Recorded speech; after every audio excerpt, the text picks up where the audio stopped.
On the freezing night of February 1st, 1959, 9 young Soviet hikers led by 23-year-old Igor Dyatlov set up their tents on the icy slopes of a mountain called Kolat-Syakhl, deep in the northern Ural Mountains of Russia.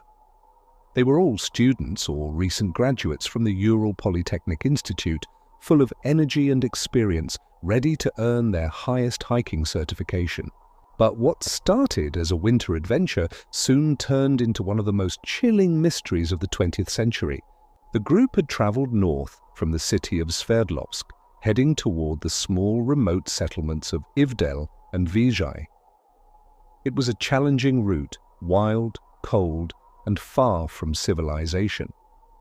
They were supposed to return in a few days, but when they didn't, families grew worried and a search team was sent out. What the rescuers found stunned everyone. The hiker's tent was discovered torn open from the inside. Their belongings, clothes and boots were still there, as if they had escaped in a hurry. In the snow, searchers saw a trail of footprints leading into the dark forest. Some prints were barefoot and some with the boots. Days later, the first bodies were found frozen, half-dressed, lying in the snow. More would be discovered over the following weeks, some with broken bones and internal injuries. One body had a missing tongue. Pieces of clothing showed traces of radiation. And then came reports from locals who had seen strange glowing lights in the sky that night.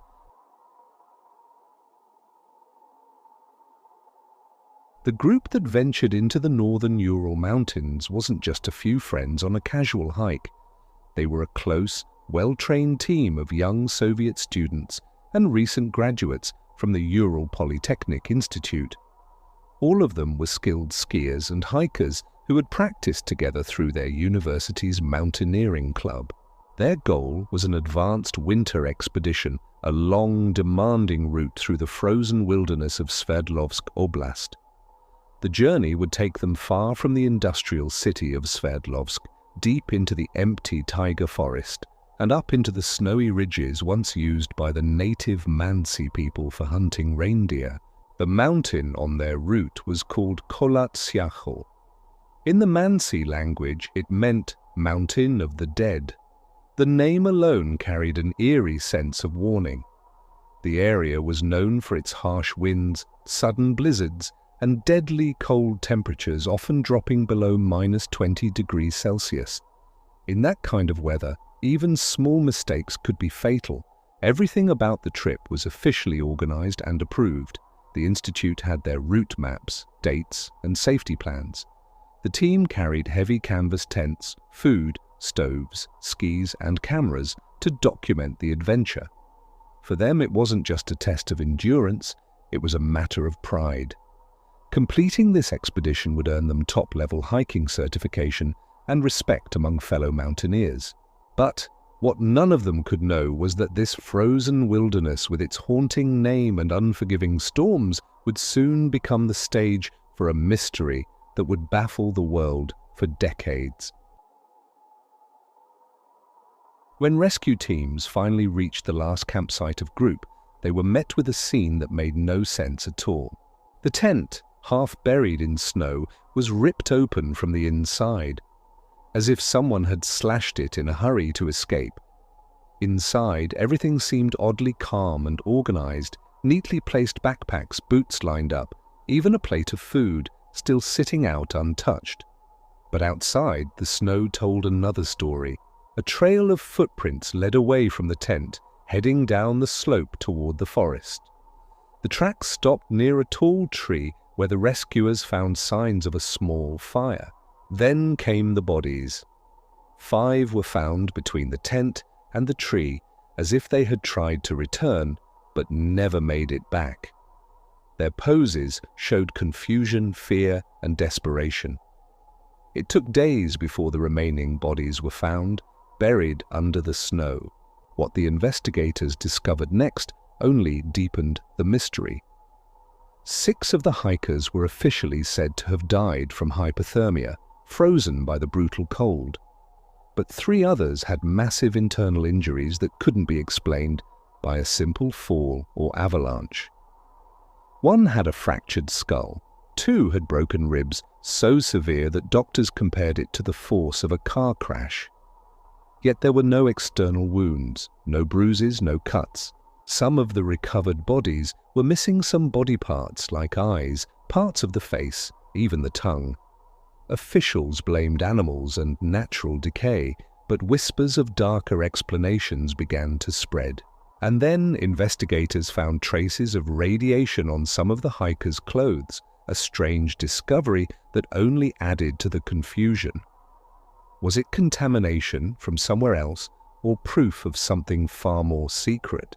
The broken branches of tree hinted that someone had tried to climb, maybe to see the tent through the storm, or to look for something else. Clothes had been exchanged between the dead, suggesting they'd fought to survive the cold together until the very end. Cameras and diaries were also recovered, filled with smiling faces and notes from before the tragedy, fragments of ordinary life that now seemed haunting, frozen forever in time. Every clue seemed to answer one question, but raise another. But it was clear that something terrible had happened on that mountain.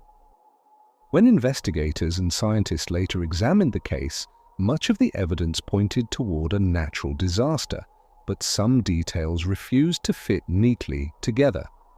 The most accepted theory today is that the hiker's tent was hit by a sudden slab of snow, a small avalanche or a heavy wind-blown drift that collapsed part of the shelter. In those few seconds of chaos, it might have felt like the mountain itself was about to bury them alive. Panicked, half asleep and gasping for air, they cut their way out and ran into the freezing darkness, without boots, without coats, without thinking. Once outside, the cold would have quickly taken control. In such temperatures, even the strongest minds can slip into confusion. Hypothermia can cause people to make strange choices like undressing, wandering aimlessly, or freezing within meters of safety. Then came the other mystery, radiation detected on some of the hikers' clothes. The levels were small but strange enough to raise suspicions. Some said the group might have stumbled upon secret military tests. Others thought the clothes were simply contaminated from industrial sources.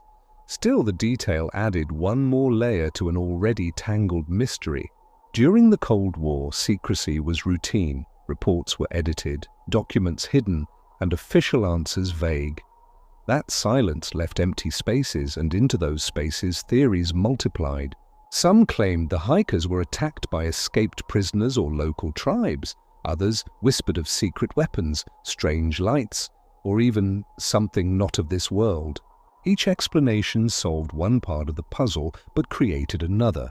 Perhaps a sudden natural event triggered panic and chaos, but certain details, those silent fractures, that missing tongue, the faint radiation, still hang in the cold air, like unanswered echoes on a mountain that keeps its secrets well.